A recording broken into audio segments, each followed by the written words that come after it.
Nós podemos chegar até no fim da nossa vida com muitos anos de vida e não perdemos a nossa vida antes da hora. Agora, algumas pessoas acham melhor estar lá no mundão, nas coisas do mundo, nas festas, nos bailes e tudo mais, e acham que ali está o verdadeiro gozo, a verdadeira paz. Mas não é verdade. Há um amigo meu que perdeu a sua vida porque estava num bar, numa festa, morreu cedo, com 18 anos de idade. Há outros amigos meus, por querer curtir a vida, morreu mais cedo também, com 18 anos de idade. Novo. Quantos jovens perdem a sua vida por querer ter a liberdade lá fora, nas drogas, nas bebidas? Essa liberdade que eles querem, mas que pagam um preço muito alto. Agora, nós vimos que o povo de Israel, quando eles estavam sem Deus, eles não sabiam nada disso mais. Eles tinham esquecido tudo, porque eles estavam há um bom tempo sem Deus. Por isso é bom, irmãos, nós estarmos na casa do Senhor, ouvirmos a palavra do Senhor, estarmos constantemente na presença do Senhor, porque é ali que Deus vai nos instruir e vai nos indicar o caminho que nós devemos andar. Bem, quando nós estamos lá fora, nós perdemos muito. Quando nós não estamos na palavra de Deus, nós não somos instruídos. E quando vem o mal na nossa frente, nós caímos ali. Agora, quando nós estamos acalcados e poupados na palavra de Deus, firmados com nossos pés, Deus nos guarda e nos protege e nos livra de todo mal. É assim que Deus faz quando nós estamos com Ele, irmãos.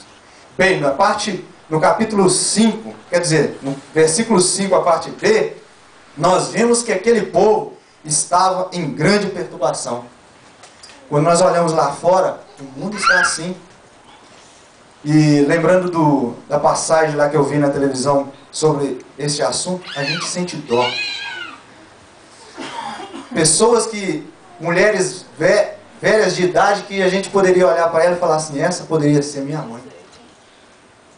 E a gente sente compaixão pelaquela vida, que poderia ser a nossa mãe ou a nossa irmã, que está lá naquela dificuldade, porque não tem Deus, não tem ensino, não tem Cristo, não tem a lei de Deus que instrui. Nós devemos ter compaixão dessas pessoas, porque elas estão perecendo. Na alma deles, eles não têm paz. Assim como o povo de Israel estava ali perturbado, eles não tinham paz, não tinham sossego, mas só viviam angústia e perturbação. Agora, no verso 6, nós vemos assim, o porquê e a causa de tudo isso. É aquilo que nós vemos aqui no nosso mundo, irmãos. Bem presente, não somente nos Estados Unidos, mas em outros países, até mesmo no nosso Brasil. Nós vemos no Brasil, quando nós olhamos até mesmo para a favela lá, aquelas favelas lá, quantas pessoas morrem a cada dia porque não tem Deus. E eles trancaram a favela assim, e eles ditando as suas próprias leis. Não admite que policiais entram lá, se entrar eles matam. É um povo sem Deus, que não admite ser julgado, nem mesmo pela lei humana constituída por Deus. Porque não conhece a Deus, não tem Deus, e estão perecendo. Poderia ser um dos nossos irmãos que estivesse ali. Poderia ser nós que estivéssemos ali. Mas Deus tem usado de tanta misericórdia para conosco, que tem nos livrado disso. Agora, quando nós vemos aqui, este povo, eles não tinham tranquilidade, não tinham paz, eles estavam em perturbação, porque é isso que nós lemos. E nós vemos que eles estavam em guerra. No verso 6 diz assim, porque nação contra nação e cidade contra cidade se despedaçavam, pois Deus os conturbou com toda sorte de angústia. Quando fala aqui, pois Deus os conturbou, é porque eles procuraram com suas próprias mãos. E então Deus deixou eles fazer aquilo que eles queriam. E eles mesmos lutavam contra si. E é essa situação que nós vemos quando a pessoa está sem Deus. Ele está em idolatria contra Deus. Eles mesmos lutam contra si. Quando nós vemos aqui mais à frente, e nós vemos que eles mesmos se destruíam.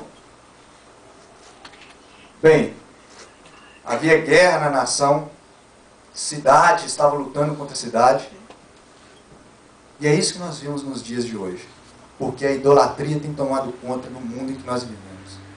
Agora, quando nós partimos para a igreja, quando há uma situação dessa, é idolatria também.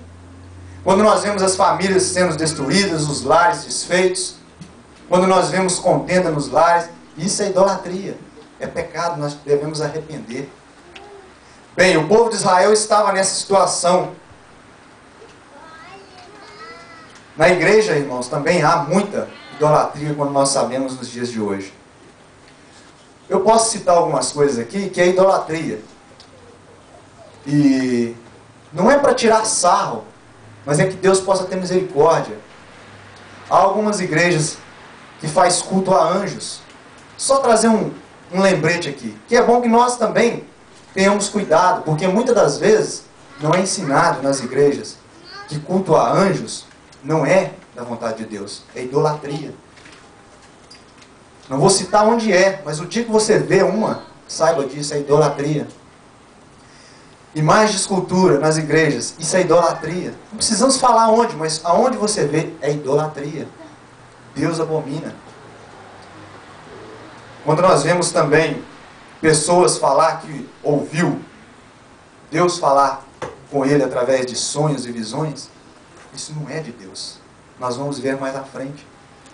Quando nós vemos pessoas falar que profetizando coisa com coisa, falando palavras que não é da palavra de Deus, que não é conforme a palavra de Deus, que nós podemos saber que isso não está na Bíblia. É algo que ele tirou de si mesmo. Isto não é de Deus. E se nós cremos nisso, é idolatria. Quando nós passamos a crer em visões, que nós vimos algo, e passamos a crer nisso, isso passa a ser idolatria. Há pessoas que acham que viu visões de coisas voando no ar, e começa a falar isso na igreja, que sonhou, e passa a perguntar pai, mãe, eu vi isso, eu vi aquilo. Isso acontece, a gente vê isso, a gente fica triste. Isso é idolatria.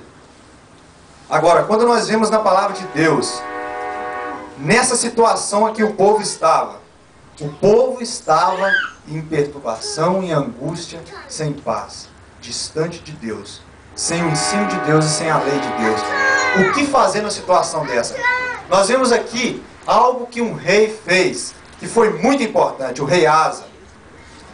A Bíblia diz aqui, no capítulo de número 14, voltando atrás, no verso 2, fala que Asa fez o que era bom e reto perante o Senhor Deus. Este homem, este rei, ele fez aquilo que era bom perante o Senhor. E o Senhor agradou disso. E é o que nós devemos fazer quando nós estamos, muitas das vezes, distante de Deus. O crente, ele pode passar por uma fase de idolatria. Isso é verdade. Você lembra do filho pródigo? Ele se distanciou de Deus por um bom tempo. Quantos crentes vivem distante de Deus nos dias de hoje? Possivelmente, nós muitas das vezes estamos sem saber distante de Deus. E nós estamos muitas das vezes angustiados e não sabemos por quê. Nós não encontramos paz e não sabemos por quê. É idolatria, é pecado em nossa vida. E aí nós vemos aqui na palavra de Deus que Asa fez o que era reto e bom perante o Senhor. No verso 3 ele fala assim, a palavra de Deus, que ele aboliu os altares dos deuses estranhos. A primeira coisa que nós precisamos fazer quando nós estamos em desconformidade com a vontade de Deus. Se alguém aqui há que está angustiado, há pessoas que eu também ouço também falar assim, o irmão fulano de tal está em depressão. O irmão fulano de tal está muito angustiado. O irmão fulano de tal está sem paz. Quando nós ouvimos isso, irmãos, nós ficamos tristes. Porque Deus nos deu paz através de Cristo. Deus nos tirou toda aquela angústia da perdição que nós poderíamos ter, de uma situação sem Deus na vida. Agora, quando nós ouvimos uma palavra dessa, nós ficamos assim, por quê? E até mesmo quando isso acontece conosco, que pode acontecer, nós ficamos tristes, muitas das vezes frustrados. Por quê? É porque nós pecamos contra Deus. É porque nós estamos em idolatria contra Deus. Aí é o momento de fazer o que Asa fez. Abolir aquilo que está tomando o lugar de Deus na nossa vida. muitas coisas